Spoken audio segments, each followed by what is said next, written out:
This is a Don, Tony, and Kevin Castle Show Quick Fix on Radio Influence. AJ Styles had to turn heel. He wasn't that over. I didn't find it to be that over. That old counter chant thing or whatever, that would have went on no matter who it was. I haven't been impressed in weeks with AJ Styles' reaction at all.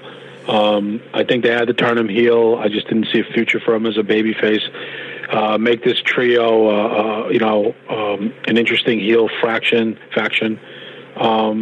It had to be done with Cena back and with Randy Orton coming back, and too many baby faces. AJ's going to get lost in the shuffle. Reigns has already pretty much won the feud between them. It's the way they decided to go. So AJ goes to the bottom of the list, but he gets to tangle with John Cena, one of the biggest attractions in the company. So not a bad demotion, but he had to turn heel. He was not going to get the majority cheers like he did with Reigns. Cena still is very popular, and AJ, I think, would be exposed going up against Cena's popularity. It was the right way to go. But the club guys are still not that over. I don't think the fans, as you said, Don, Tony, are invested in them yet. Mm-hmm. Maybe AJ will give them more legitimacy. But the big jamoke, the bald-headed Kevin Nash, what's his name? Gallows. Gallows. He does look like Kevin Nash without hair. Yeah, bald-headed Kevin Nash. He looks like Kevin Nash without hair. Face kick and all. Yeah. I just find it funny. We're going to do this, that. Dude, you were up in the farm system of the WWE. You're actually one of us. You actually have been here before, yes. And you were in the, you were in fucking trained by Bill DeMott. So calm down. I know you want to make like you're from New Japan, but you're not. You're actually a WWE guy who came up with the class with the Miz. So I always laugh when, and during his promos, he's like, "We've come here to take over," blah blah blah. Like, dude, you're a WWE guy. You're in the farm system. Oh. You're in the farm system for a long time. Your valet was Melissa Coates. So shout out to Melissa Coates.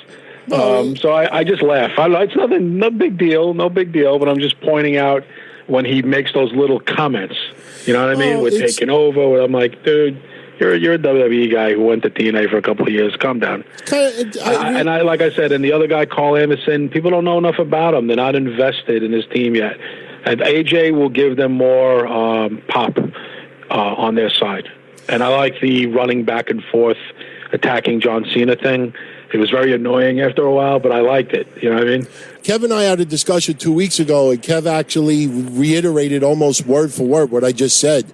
He said, when we did the clip talking about Gallows and Anderson having very little momentum, coming in from New Japan, that you said about the idea that they hopefully to reunite them with AJ Styles, turn heel, and I got news for you. When they were standing in the ring earlier, I don't want to say it felt like NWO, but we are approaching the 20-year anniversary of the NWO forming in July.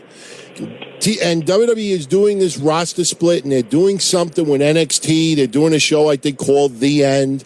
I'm not saying they're going to do an NWO, but it would not surprise me if they add Finn Balor to this group. And AJ Styles is not necessarily the leader of the club. Maybe Finn Balor is the leader of the club. The Don, Tony, and Kevin Castle Show can be found on iTunes, Stitcher, and RadioInfluence.com.